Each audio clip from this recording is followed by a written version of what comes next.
Hi every one, welcome to my channel. நான் சுரேஷ்குமார். இன்றைக்கி நம்ம வாட்டர்மெலனோட ஹெல்த் பெனிஃபிட்ஸை பற்றி பார்ப்போம். வாட்டர்மெலன் சாப்பிட்றதுனால நமக்கு எவ்வளோ நன்மைகள் இருக்குன்னு தெரிஞ்சுக்கலாம் வாங்க. வாட்டர்மெலனில் 92% வாட்டர் கண்டென்ட் இருக்குது. பாடியை கூலாக வச்சுக்கிற உதவும். வாட்டர்மெலனோட தோல் கூட ரொம்ப நல்லது. அதை சாப்பிட்டா பிளட் ப்ரெஷர், பிளட் சுகர் எல்லாம் கண்ட்ரோலாக வச்சுக்கும். அவ்வளவு மருத்துவ குணங்கள் இருக்குது இந்த வாட்டர்மெலன் சாப்பிட்றதுல. எனக்கு தெரிஞ்சு எல்லாரும் தோலை கீழே போட்டுருவோம்.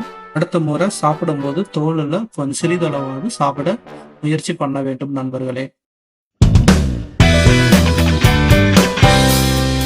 இன்னும் இந்த மாதிரி யூஸ்ஃபுல் வீடியோஸ்க்காக சப்ஸ்கிரைப் பண்ணுங்க. உங்க சப்போர்ட் தான் எனக்கு வெற்றி. நன்றி மக்களே. வாட்டர்மெலன் சாப்பிடுங்க, ஹெல்த்தியா இருங்க.